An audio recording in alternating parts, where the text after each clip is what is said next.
Hello, this is Simon from Savour Ottawa Online, and in the last two videos we talked about logging in and changing your profile, and then we talked about the producer setup wizard, and the last step of the producer setup wizard was to click on creating a new item, and that brought you to this page. And so now we're going to just talk about how to create a new product or a new item.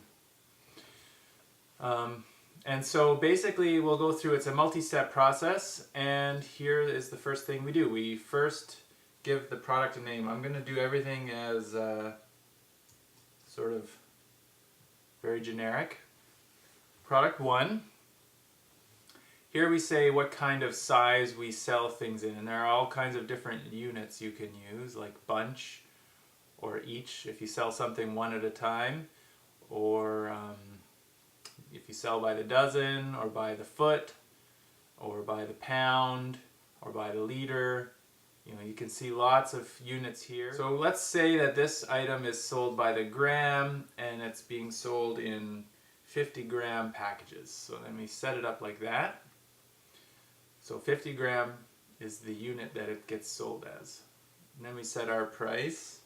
We're going to sell those 50 grams for $10.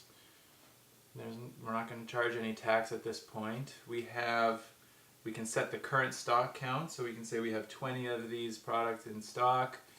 And it is possible for the website to remind you when there are enough orders coming in that your inventory is getting low. You can set how far in advance you want to get warned about low inventory.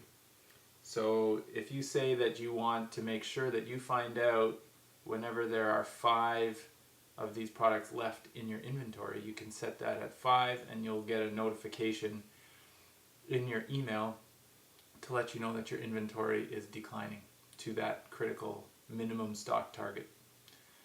If you have a barcode on your product, some people are selling frozen goods or prepared foods in packages, you can add the barcode here.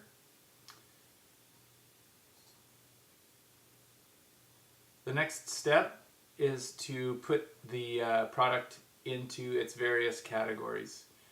Savour Ottawa Online has 3 different storage types. We have storage in a cooler, we have storage in a freezer, and we have storage on a shelf at room temperature. So for this product you have to say whether it's a cooler, freezer, shelf.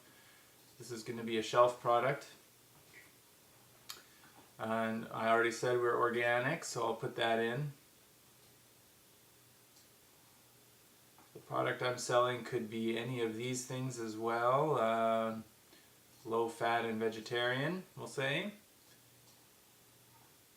And then you pick your department and the department that you want this to show up in. So on the site, all of the items are going to get organized into a tree, sort of a hierarchical tree of product categories. And so if this product is, let's say, well, we're selling 50 grams, so we'll have to decide what this is. It's something that's going to be in the pantry staples, and it's a 50-gram package of beans. So we select grains and beans, pantry staples, and then you click next step. So for the next step, you are able to upload an image. You click, this is the same as when we uploaded the profile picture for your producer profile. You choose the file, and you pick the photograph that you want to use. In this case, I'll choose the beans picture, and you click Upload Now. And that will show your beans picture here. And click Done. And now you can see on your producer page there is now a product called Product 1, 50 grams, $10. It's very expensive, black beans.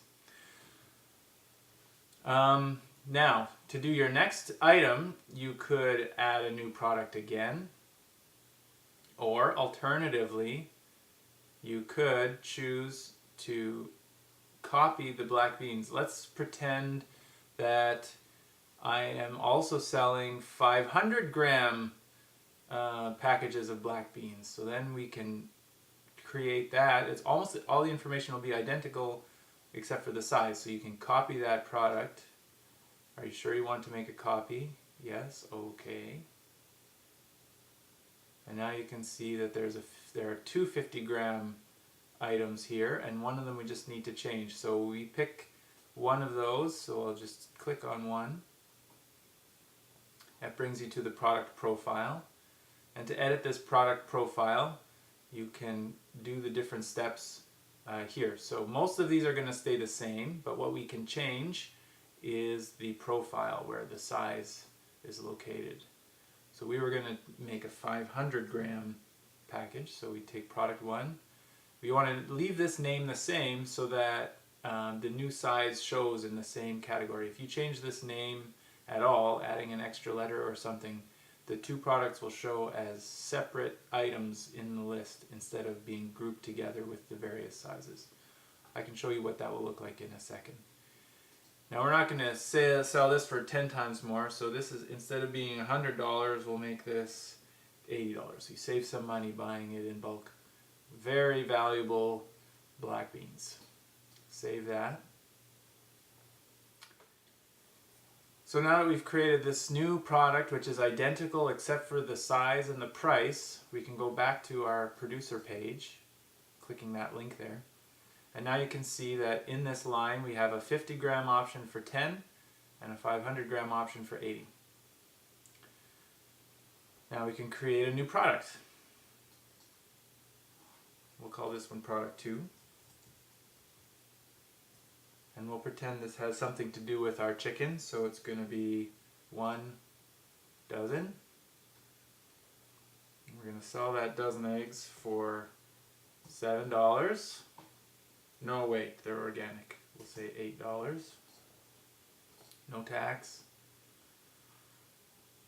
Current stock price, well, we've got 10 dozen available, and we don't really care about this, but we'll put in a 1 there just so that we get alerted. This is going to be organic, free range,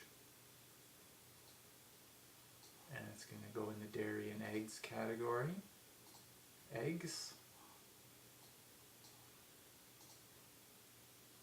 I don't have a picture for that yet, so we'll just skip that step. I can always come back and add a picture later. So here's product 2, 1 dozen, and it shows in its own line.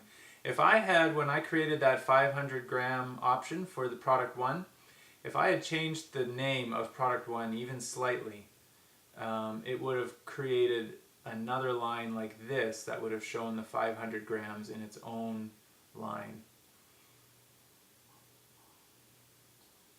So it's best if you want to group products by their various sizes in the same product, just make sure that the name is the same each time.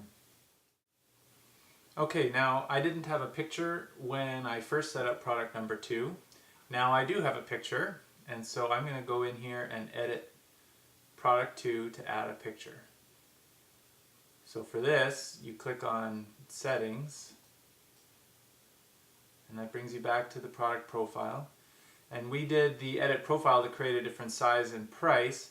Now I'm going to go to the images button here and click on that, and I'm going to choose the file. Here's my eggs picture. Upload. There it is. Done. And now I can go back to the Test Producer 45 welcome page, and you can see that the image now appears.